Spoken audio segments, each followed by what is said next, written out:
నమస్తే, welcome to our channel. మన ముందు సీనియర్ జర్నలిస్ట్ దుర్గా కుమార్ గారు ఉన్నారు. ఆయనతో మాట్లాడదాం. నమస్కారం సార్. నమస్కారం మా గవర్నర్, మన వీక్షకులు కూడా నమస్కారం సార్. అంటే జగన్మోహన్ రెడ్డి హయాంలో అరాచకానికి కొమ్ము కాసిన కొంతమంది డిఎస్పీల మీద ఇప్పుడు బదిలీ వేటు పడినట్టు తెలుస్తోంది. ముఖ్యంగా వినిపించేటటువంటి పేరు అందులో డిఎస్పీ చైతన్య. ఈ చైతన్య అనే అతను జగన్మోహన్ రెడ్డి హయాంలో కొంతమందిని టార్గెట్ చేసి వేధించారని, ముఖ్యంగా జేసీ ప్రభాకర్ రెడ్డి ఇంటికి వెళ్ళి నైట్ పూట సీసీ కెమెరాలు పగలగొట్టడం, అక్కడ దళితులపై దివ్యాంగులపై దాడి చేయటం, ఇవన్నీ కూడా ఇప్పుడు అక్కడున్న చాలా మంది దాదాపు 27 మంది 32 మంది వరకు ఆ డిఎస్పీ మీదే కంప్లైంట్ ఇచ్చినట్టు వార్తలు వస్తున్నాయి. సో ఇందుకు గాను ఆయన్ని డీజీపీ కార్యాలయంలో రిపోర్ట్ చేయవలసిందిగా గవర్నమెంట్ ఆదేశించింది అంటున్నారు. సో ఈయన చేసిన అరాచకం ఏంటంటారు? అలాగే ఇలా ఎంతమంది ఉన్నారంటారు? ఎంతమందిపై ఇంకా బదిలీ వేటు పడే అవకాశం ఉంటుందంటారు? మీరేం చెప్తారు? ఇప్పుడు గతంలో 2019 నుంచి 24 వరకు జగన్మోహన్ రెడ్డి గారి ప్రభుత్వం ఎక్కువగా పోలీస్ వ్యవస్థ మీద ఆధారపడింది. ప్రతిపక్ష నాయకుల్ని వేధించాలన్నా, ప్రజల్ని వేధించాలన్నా వాళ్ళకి బాగా ఆయుధంగా పనిచేసిన వ్యవస్థ ఏదైనా ఉందంటే పోలీస్ వ్యవస్థ. రెండోది రెవెన్యూ వ్యవస్థని వాడుకున్నారు. ఎందుకంటే భూ కబ్జాలకు సంబంధించినంతవరకు వాళ్ళకి ఎక్కడ ప్రభుత్వ స్థలాలు ఉన్నాయి, వాటి సర్వే నెంబర్లు ఏంటి, వాటి పుట్టుపూర్వోత్తరాలు ఏంటి, వాటికి సంబంధించి ఆక్రమించుకుంటే వీళ్ళు ఏ విధంగా సహాయం చేయగలుగుతారు అనే విషయాల్లో వాళ్ళు ఉపయోగించున్నారు. కొంతవరకు దేవాదాయ శాఖలో కూడా కొంతమంది ఉద్యోగుల్ని ఉపయోగించుకున్నట్టు మొన్న మనకి వైజాగ్లో విజయసాయి రెడ్డి గారి ఉదంతంలో అమ్మాయి శాంతి ద్వారా బయటపడింది. ఆ అమ్మాయి స్వయంగా చెప్పింది, నేను కొన్ని దేవాదాయ శాఖకు సంబంధించిన భూముల్ని సార్కి హెల్ప్ చేయటం వలన నాకు కూడా 1,60,00,000 విల్లా కొనుక్కోవడానికి సహాయం చేశారని చెప్పారు. భార్యాభర్తలు ఇద్దరు కూడా చెప్పారు ఆ విషయంలో, వాళ్ళిద్దరికి ఏకాభిప్రాయంగా. అట్లాగే ఇప్పుడు మీరు అడిగిన చైతన్య తాడిపత్రిలో ఉండేవాడు ఇంతకుముందు, డిఎస్పీ విఎస్కే చైతన్య. ఈయన రాష్ట్రంలో కల్లా కూడా బాగా టఫెస్ట్ పర్సన్గా పేరు పొందాడు. అంటే ప్రతిపక్షాల మీద విపరీతమైన దౌర్జన్యాలు, దాష్టికాలు చేయటంతో ఈయన అంతకుముందున్న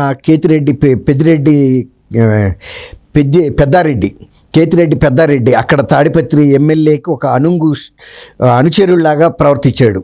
అది ఎవరి మీద? జేసీ బ్రదర్స్ మీద, ప్రభాకర్ రెడ్డి గారి మీద, దివాకర్ రెడ్డి గారి ఇళ్ల మీద కూడా దాడి చేయడానికి కూడా ఇతను వెనకపడలా. ఆ ప్రభాకర్ రెడ్డి గారి ఇంటి మీద దాడి చేసే సందర్భంలో అయితే కెమెరాలు కూడా పగలగొట్టాడు. అద్దాలు, వాళ్ళ ఆఫీసులో ఫర్నిచరు, కంప్యూటర్సు ఇవన్నీ కూడా పగలగొట్టేసాడు. తర్వాత అక్కడ ఉండే దివ్యాంగుడైన ఒక వ్యక్తి మీద కూడా దాష్టికం చేశాడు.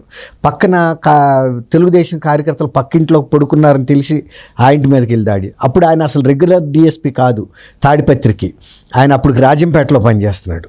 అంతకుముందు పనిచేసి ఉండటం వలన ఆ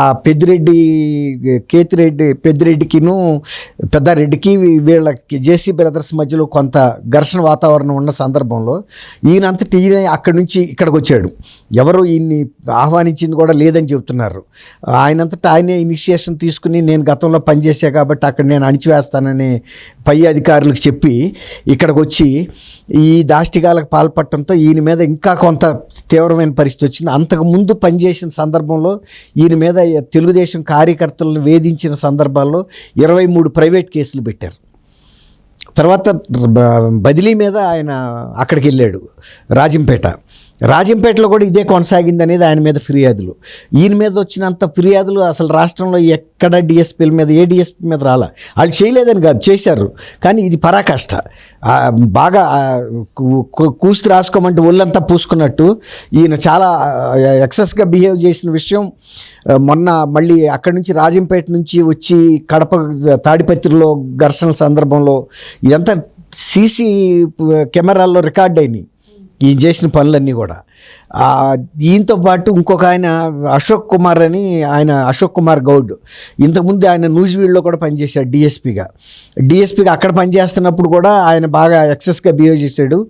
ఆయన దెందులూరు తెలుగుదేశం పార్టీ ఎమ్మెల్యే అంతకుముందు చింతమనేని ప్రభాకర్ గారి మీద కూడా ఈయన దౌర్జన్యాలు, దాష్టికాలు చేశాడని చెబుతున్నారు. నూజివీడులో కూడా తెలుగుదేశం కార్యకర్తల మీద, ఇతర ప్రతిపక్ష కార్యకర్తల మీద కూడా విపరీతమైన దాడులు, దౌర్జన్యాలు చేయటం, వాళ్ళ మీద దాడులు జరిగిన కేసులు బుక్ చేయకపోవటం, మళ్ళీ తిరిగి రివర్స్గా వాళ్ళ మీద కేసులు పెట్టడం, ఇవన్నీ కూడా చేశాడు ఇతను కూడా. ఈ చైతన్య గారు కూడా అదే చేశాడు. తర్వాత ఈయన్ని మళ్ళీ ఇక్కడికి తుళ్ళూరుకి ట్రాన్స్ఫర్ చేస్తే, అంటే అది రాజధాని ఏరియా, ఆ రాజధాని ఏరియాలో కూడా ఈ రైతు మహిళల మీద వాళ్ళ మీద కూడా దౌర్జన్యాలు దాష్టికాలు చేయటం బాగా చేశాడనేది. దాంతో ఈయన కూడా బాగా ప్రముఖంగా వార్తల్లో నిలిచాడు ఆ సందర్భంలో. వీళ్ళిద్దరిని కూడా ట్రాన్స్ఫర్ చేసి ఇప్పుడు ఇక్కడికి పంపించారు, డీజీపీ ఆఫీస్లో రిపోర్ట్ చేయమన్నారు, ఎక్కడ పోస్టింగ్ ఇవ్వలేదు. అంటే వీళ్ళిద్దరనే కాకుండా సార్ చాలామంది ఇలా చేశారు. సో వీళ్ళిద్దరు ప్రముఖంగా వినిపిస్తున్న పేర్లు ఇలానే చాలామంది ఉన్నారు. సో రాష్ట్ర వ్యాప్తంగా కూడా ఇలా గత ప్రభుత్వానికి కొమ్ము కాసిన డీజీపీలను అందరినీ కూడా అందరిపై కూడా చర్యలు తీసుకుంటారు అంటున్నారు. సో ఏం చెప్తారు మీరు? ఇది కరెక్ట్ అమ్మ మీరు అన్నది. చాలామంది మీద ఫిర్యాదులు ఉన్నాయి.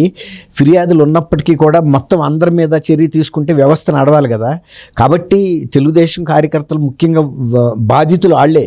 వీళ్ళ మీద అక్రమ కేసులు పెట్టడం, వీళ్ళు కొంతమంది ఊర్లో వదిలిపెట్టి కూడా పారిపోయారు పోలీసుల అరాచకాలకి, వీళ్ళ వేధింపులు తాళలేక. అందువల్ల వాళ్ళందరికీ కూడా కంప్లైంట్స్ అయితే ఉన్నాయి.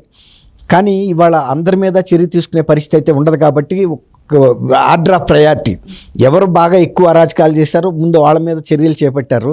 ఎందుకంటే అసలు ప్రజల్లో కూడా కొంత విశ్వాసం పాదుకొల్పాలి. ఎక్సెస్గా బిహేవ్ చేసిన, అంటే అరాచకాలు చేసిన పోలీస్ అధికారులు ఎంత పెద్దవాళ్ళైనా వదిలేది లేదు. ప్రభుత్వ దృష్టి ఉంటుంది. ప్రజల్ని వేధించారు, రాజకీయ పార్టీల ప్రతిపక్ష పార్టీలను వేధించారు. వీళ్ళేమి ఒకళ్ళనే వేధించారని కాదు, ఇటువంటి వాళ్ళ మీద తీసుకోవాలనేది జనబాహుళ్యంలో కూడా ఉంది కోరిక. ఇట్లాంటి వాళ్ళ మీద చర్య తీసుకుంటే భవిష్యత్తులో కూడా పోలీస్ అధికారులు నిష్పక్షపాతంగా వ్యవహరిస్తారు, అధికార పార్టీకి తొత్తుల్లాగా వ్యవహరించకుండా ఉంటారనేది. ఇప్పుడు వీళ్ళిద్దరితో పాటు ఇంకా కొంతమంది మీద కూడా చర్య తీసుకుంటారు ఖచ్చితంగా. వీళ్ళిద్దరూ బాగా ప్రముఖంగా ఉన్నారు కాబట్టి ముందు వీళ్ళిద్దరిని రిపోర్ట్ చేయమన్నారు. చూద్దాం. ఇప్పుడు తెలుగుదేశం కార్యకర్తలు కూడా చాలామంది నారాజు, అంటే కొంచెం కోపం మీద ఉన్నారు. ఈ పోలీస్ అధికారుల మీద చర్య తీసుకోవట్లేదు, వీళ్ళకి ఎక్కడోసారి పోస్టింగ్లు ఇస్తున్నారు. గతంలో ఇంత, కానీ ఈ గతంలో కూడా మనం ఎప్పుడు చూడలేదు పోలీస్ అధికారుల మీద ప్రజలే ఫిర్యాదులు చేయడం. ఫస్ట్ టైం వైసీపీ గవర్నమెంట్లోనే మనం చూస్తూ ఉన్నాం. ఇట్లా బిహేవ్ చేసే అవసరం ఎప్పుడు లేదమ్మా. పోలీస్ అధికారుల మీద ఒత్తిడి చేసి మీరు ప్రజలను వేధించండి, చంపండి, వాళ్ళని కక్షగట్టి ఎమ్మడబడండి, ఏదన్నా ఒక స్పర్ ఆఫ్ ద మూమెంట్లో ఏ పోలీస్ అధికారికి కోపం వస్తే ఒక లాఠీతో దెబ్బ కొడతంతో అక్కడతో అయిపోయేది తప్ప.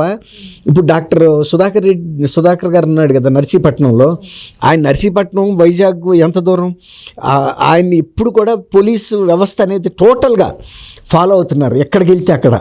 అట్లా కక్ష కట్టాల్సిన అవసరం ఏముంది?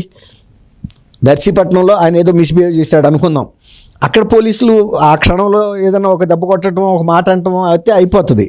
కానీ ఆయన చేశారు కదా చనిపోయారాక, అట్లా తీసుకెళ్ళి మెంటల్ హాస్పిటల్లో చేర్చడం.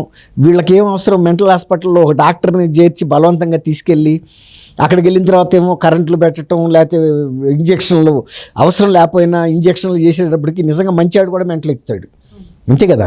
ఆయన ఒక ఎనస్థిస్ట్, అంటే మత్తు డాక్టరు. ఆయనకి ఇట్లాంటివి ఎప్పుడు చూడలేదు. ఆయన ఈ పోలీసు వ్యవస్థ అంతా తన మీద ఫోకస్ అయ్యేటప్పటికే ఒక రకంగా మెంటల్ టెన్షన్లోకి వెళ్ళిపోయాడు ఆయన. ఎందుకు నన్ను ఇంత వెంటాడుతున్నారని. ఇది పోలీసులు చేయకూడని పని. వాళ్ళకి ఎందుకు ఎవరి మీద కక్ష అవసరం ఉండాల్సిన పని ఉంది? వాళ్ళ జీతం వాళ్ళకి వస్తుంది, వాళ్ళ డ్యూటీ ఆఫీస్లో పోలీస్ స్టేషన్లో ఉన్నంతకాలం మంచిగా చూస్తే చాలు, బయటికి వెళ్ళి వీళ్ళేం పెద్ద చేయాల్సిన అవసరం లేదు. కానీ వీళ్ళు ప్రభుత్వం తరపున ఒక ఏజెంట్లాగా పనిచేయటం వలన ప్రజలు, ఇప్పుడు మీరు అడిగారు ప్రజలు కూడా ఎందుకు వీళ్ళ మీద దృష్టి పెట్టారంటే వీళ్ళు ఏది ఇచ్చిందే ప్రజల్ని. నిజానికి తెలుగుదేశం కార్యకర్తలు ఎంత ఇబ్బంది పడ్డారో సాధారణ ప్రజలు కూడా అంతకన్నా ఎక్కువ ఇబ్బందులు కూడా పడ్డారు. అందువల్లే ఇవాళ ప్రభుత్వం కూడా ప్రజల్లో ఒక విశ్వాసం కలగాలంటే ఇటువంటి దాష్టికాలు చేసిన పోలీసుల మీద చర్య తీసుకుంటే ఒక మెసేజ్ కూడా వెళ్తుంది ఇతర పోలీసులకు కూడా. ఓహో, మనం ప్రభుత్వ మాటలు నమ్మి కనుక ప్రభుత్వానికి ఏజెంట్లుగా తొత్తులుగా పనిచేస్తే రేపు రాబోయే ప్రభుత్వాలు మనకు కూడా గుణపాఠం చెబుతాయి. ప్రజలు కూడా మన వెంబడి ఆ చర్య తీసుకునేరాక ఊరుకోరు. అప్పుడు వీళ్ళు కదా విక్టిమ్ అయ్యేది. ఇప్పుడు తెలుస్తుంది వీళ్ళకి, వీళ్ళ కుటుంబంలోనూ వీళ్ళ సర్కిల్లోనూ వీళ్ళ పరపతి పోద్ది కదా, ఇలాంటి పనులు చేయటం వలన పనిష్మెంట్ ఇచ్చారని. అప్పుడు తెలవటం వలన ఇతరులకు కూడా ఒక గుణపాఠంగా ఉంటుంది. అంతే తప్ప ఇటువంటి వదిలిపెడితే ఇట్లాంటి వాళ్ళు ఇంకా 20 మంది తయారవుతారు. ఏంటి మనం చేతిలో పవర్ ఉంది, ఏది చేసినా పర్వాలేదు, వచ్చే గవర్నమెంట్లు మన ఏం చేయు, మళ్ళీ రొటీన్ ట్రాన్స్ఫర్లు అవుతాము, మన ఉద్యోగాలకు డోకా లేదు అనే ఒక ఇదిలో ఉంటారు. ఇప్పుడు ఈ ప్రైవేట్ కేసులు కూడా 23 కేసుల్ని ఫాలో అప్ చేయాలి. చేసినప్పుడు ఇట్లాంటి వాటిలో శిక్ష పడితే అది కరెక్ట్ శిక్ష. అంతేగాని ప్రభుత్వాలు పెద్దగా వేయలేవు వీళ్ళని. రైట్ సార్, థ్యాంక్ యూ అమ్మ గోవర్ధన. మన వీక్షకులు కూడా నమస్కారం.